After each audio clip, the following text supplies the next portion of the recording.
ఇటు తీవ్ర వాయుగుండం ప్రభావంతో ఉత్తరాంధ్ర జిల్లాలు చిగురుటాకుల్లా వణికిపోయాయి.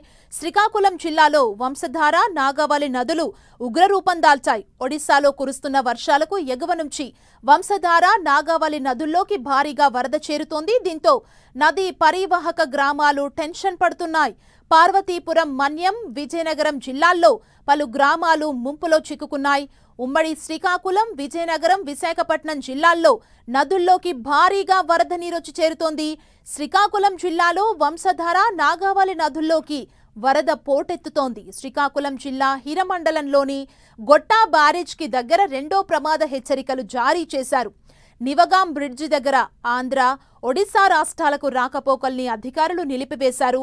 ఒడిశాలోని అరబంగి, బడనాల రిజర్వాయర్ల నుంచి నీరు విడుదల చేయడంతో వంశధార నదిలోకి భారీగా వరదొస్తోంది.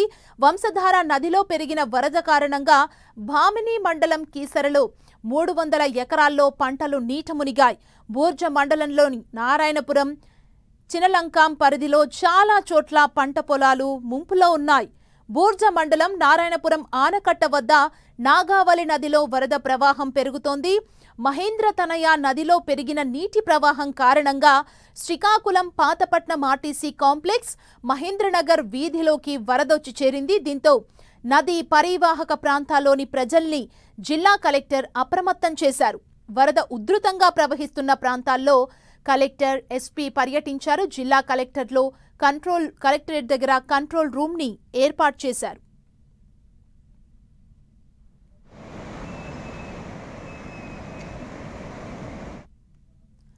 ఇక ఫ్లాష్ ఫ్లడ్ ముప్పుతో ప్రభుత్వం రంగంలోకి దిగింది.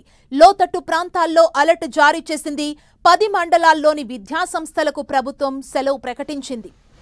నరసన్నపేట, జులుమూరు, ఆముదాల వలస, పొలాకి, కొత్తూరు, హిరమండలం, శ్రీకాకుళం, గార, సరుబుజ్జిలి, ఎల్ఎస్పేట మండలాల్లోని ప్రభుత్వ, ప్రైవేటు విద్యాసంస్థలకు సెలవులు ప్రకటించారు.